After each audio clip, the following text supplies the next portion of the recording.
प्रिय विद्यार्थियों, मैं doctor Sanjay Bhardwaj political science का प्रवक्ता हूं।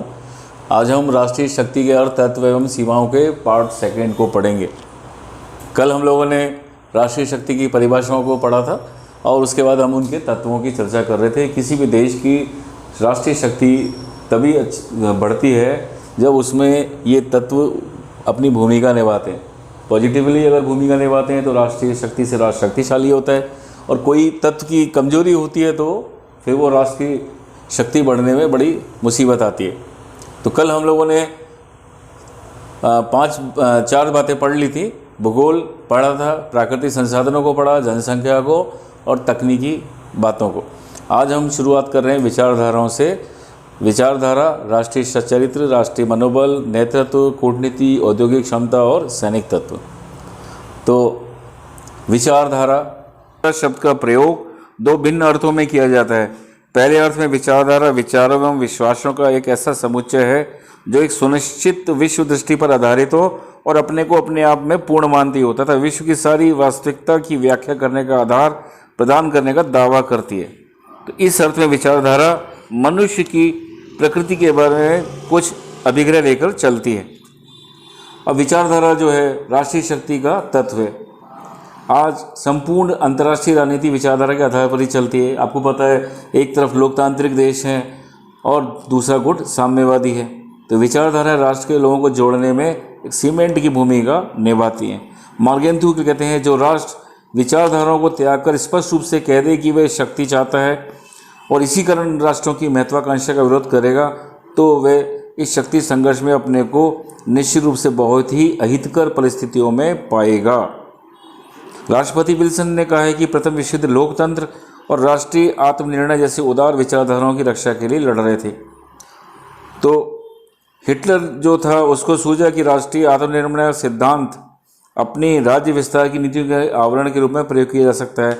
इस सिद्धांत के आधार पर ही चेकोस्लोवाकिया और पोलैंड के जर्मन अल्पसंख्यकों ने चेकोस्लोवाकिया और पोलैंड के राष्ट्रीय अस्तित्व को कमजोर करने की कोशिश की। अब आती है बात राष्ट्रीय चरित्र की। राष्ट्रीय चरित्र राष्ट्र का अमूर्त, सूक्ष्म और मानवीय तत्व है।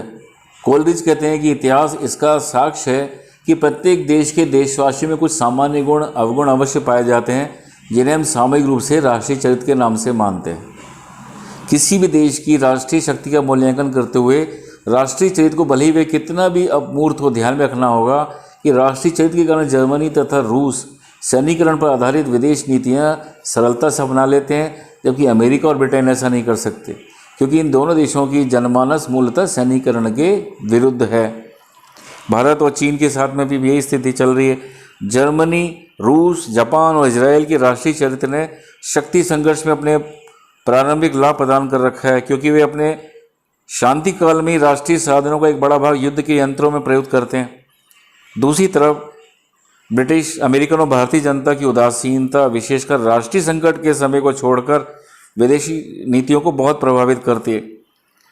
पाकिस्तान की सैनिकवादी सरकार अपने स्वयं के चुने हुए क्षण में युद्ध की योजना बना सकती है, उसकी तैयारी कर सकती है, संचालित कर सकती है, जबकि भारत जैसे शांतिप्रिय राष्ट्र की सरकार इस प्रसंग में अपने को हानिकर परिस्थितियों में पाती है, क्योंकि जनता की आंतरिक सैनिकतावादी विरोधी प्रवृत्तियों से वह बंधी हुई है। इसलिए जब युद्ध की घोषणा होती है तो शत्रु की इच्छा से बाध्य होकर भी हमें लड़ाई लड़नी पड़ती है। अब नेक्स्ट आता है राष्ट्रीय मनोबल। मनोबल, मोराल जिसे कहते हैं, राष्ट्रीय शक्ति का एक सूक्ष्म लेकिन प्रभावकारी तत्व है। मनोबल वास्तव में एक अमूर्त भाव है जो अपनी विशिष्ट निष्ठा, साहस, विश्वास, व्यक्तित्व की गरिमा को सुरक्षित रखने की भावना से प्रेरित होता है। मार्गेंथू के अनुसार राष्ट्रीय मनोबल निश्चय का एक अनुपात है, जिसके अनुसार एक राष्ट्र शांति एवं युद्ध के समय अपनी सरकार को विदेश नीति का समर्थन करता है। वह किसी राष्ट्र के प्रत्येक कार्य में व्याप्त रहता है। राजनीति के संदर्भ में मनोबल एक पूरे राष्ट्र का एक सामूहिक मानसिक दृष्टिकोण है, जिसे वह अपनी सरकार की नीतियों को हितकर मानकर उसका समर्थन करने को तत्पर होता है। अगर भारत चीन के बीच में जो तनाव चल रहा है उसमें चीन की जनता चीन की सरकार के साथ किस हद तक अपने को जोड़ा हुआ पाती है, और भारत की सरकार के साथ भारत के लोग अगर कदम से कदम मिला के चलते हैं तो वो मनोबल होगा। और उसके आधार पर ही कोई देश की सरकार युद्ध में जाती है। मनोबल को प्रभावित करने वाले कुछ तत्व भी होते हैं, जैसे राष्ट्रीय चरित्र, आपका करेक्टर क्या है नेशन का, फिर कल्चर, संस्कृति क्या है, लोकप्रिय नेतृत्व, अगर आपकी लीडरशिप कैसी है। चौथी बात आती है सुयोग्य सरकार, सरकार कैसी है, जिसको जनता पसंद कर रही है नहीं। और पांचवी बात आती है परिस्थिति, उस समय का माहौल कैसा है। अगर आपका माहौल ही उसके फिट नहीं हो रहा है तो फिर आप लड़ाई लड़ने में अपने को असमर्थ पाते हैं। नेक्स्ट पॉइंट आता है नेतृत्व। राष्ट्रीय शक्ति का एक महत्वपूर्ण तत्व नेतृत्व है। नेतृत्व ही राष्ट्रीय शक्ति को सभी आधार तथा उचित दिशा निर्देशन देता है। नेतृत्व कभी अकेला भी इतना प्रभावशाली होता है कि वो शक्ति का एक स्वतंत्र तत्व बन जाता है। नेतृत्व की अनुपस्थिति में राज्य की स्थापना भी रचना नहीं हो पाती है। तो नेतृत्व के दो कार्य हैं, एक तो है राष्ट्रीय शक्ति की अभिवृद्धि में बढ़ोतरी करना, राष्ट्रीय शक्ति के अन्य तत्वों के बीच समन्वय की स्थापना करना, और दूसरा अधिक से अधिक शक्ति प्राप्त कर सके इसके लिए उच्च गुण वाले नेतृत्व का अस्तित्व होना जरूरी है। तो भारत की नेतृत्व की अगर बात करें तो आप देखेंगे कि 1962 की जो लड़ाई थी चाइना के साथ और 1971 की लड़ाई पाकिस्तान के साथ थी, उसमें आप दो प्रधानमंत्रियों को देखते हैं और दोनों के नेतृत्व, 1965 की आप देखते हैं लड़ाई तो उसके प्रधानमंत्री का नेतृत्व, तो ये कई बार एक बहुत बड़ी भूमिका निभाता है। शांति काल में एक देश का राजनीतिक नेतृत्व जो होता है वो राष्ट्रीय शक्ति के निर्माण में ठीक वही योगदान देता है यह युद्ध काल में एक सफल सैन्य व्यूह रचना का होता है।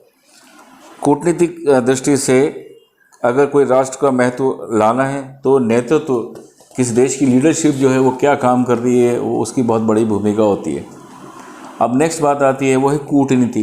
अंतर्राष्ट्रीय संबंधों का संचालन विदेश नीति के द्वारा आता है और मार्गेंथू कहते हैं कि उन तमाम तत्वों में जो किसी राष्ट्र की शक्ति के निर्माण में योगदान देते हैं सबसे महत्वपूर्ण तत्व कूटनीति की उत्तमता है।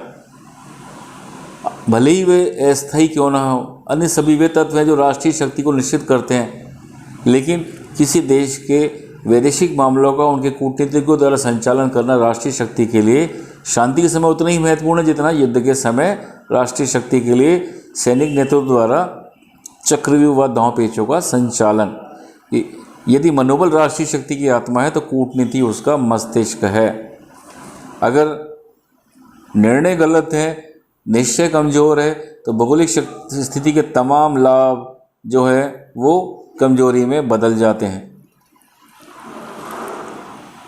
सन 1890 से 1914 के मध्य फ्रांस का उदाहरण आप देखेंगे कि कूटनीति के बल पर वह शक्ति के उच्चतम शिखर पर था, लेकिन 1870 में जर्मनी के द्वारा जब पराजित हुआ तो वह केवल एक सेकंड क्लास देश बन के रह गया था। अब नेक्स्ट बात आती है वो है औद्योगिक क्षमता। किसी भी राष्ट्र की शक्ति उसकी औद्योगिक क्षमता पर निर्भर करती है। औद्योगिक राष्ट्र ही महान शक्ति कहलाते हैं। औद्योगिक स्तर में परिवर्तन शक्ति के स्तर में भी परिवर्तन उत्पन्न कर देता है। औद्योगिक क्षमता के अभाव में कच्चे माल का कोई महत्व नहीं होता है। जैसे बेल्जियम को कांगो में उच्च स्तर के यूरेनियम भंडार मिलते हैं, फिर भी अपने अन्य राष्ट्रों की तुलना में बेल्जियम की शक्ति को किसी विशेष प्रकार से नहीं बढ़ाया, क्योंकि ना तो बेल्जियम अधिकृत कांगो में ही है और ना बेल्जियम में ऐसा कोई औद्योगिक कारखाना है जो यूरेनियम के भंडारों को औद्योगिक और सैनिक प्रयोगों में ला सके। जबकि दूसरी तरफ अमेरिका और पूर्व में सोवियत संघ के पास यूरेनियम है जिसका वो प्रयोग करते हैं। तो आपके पास अगर कोई कच्चा माल है तो उसका कारखाने की शक्ति भी हो, कच्चे माल का औद्योगिक रूप से उत्पादन आप नहीं करेंगे तो कोई फ़ायदा नहीं है। जैसे भारत में कच्चे माल लोहा, कोयला आदि है, लेकिन अभी तक हमारी औद्योगिक क्षमता इतनी नहीं हुई कि हम अपने को अमेरिका और रूस के बराबर रख सकें। नेक्स्ट आती है बात वो है सैनिक तैयारी। सैनिक तैयारी पर राष्ट्र की शक्ति की निर्भरता इतनी स्पष्ट है कि उसके स्पष्टीकरण की कोई आवश्यकता नहीं है। सैनिक तैयारी का अर्थ है उस सैनिक संगठन की तैयारी जो एक विदेश नीति के पालन में सहारा प्रदान करने में सफल हो सके, सैनिक दृष्टि से किसी राष्ट्र की शक्ति सैनिकों तथा शस्त्रों की संख्या तथा उसके सैन्य संगठन के विभिन्न अंगों के वितरण पर निर्भर करती है। एक राष्ट्र के पास युद्ध संबंधी नई तकनीकी आविष्कार को अच्छी समझ होने तथा उसके सैनिक नेतृत्व में युद्ध की नई तकनीकी से संबंधित व्यूह रचना व दांव पेच में विलक्षण गुण विद्यमान होने पर भी वह राष्ट्र सैनिक रूप से कमज़ोर हो सकता है यदि उसके पास ऐसा सैनिक संगठन ना हो। वर्तमान में आप भारत और चाइना के बीच में जो देख रहे हैं तनाव, उसमें सैनिक तत्व की एक बहुत बड़ी बात आती है कि भारत के पास विशाल फौज है, लेकिन चीन की फौज भारत से ज़्यादा है।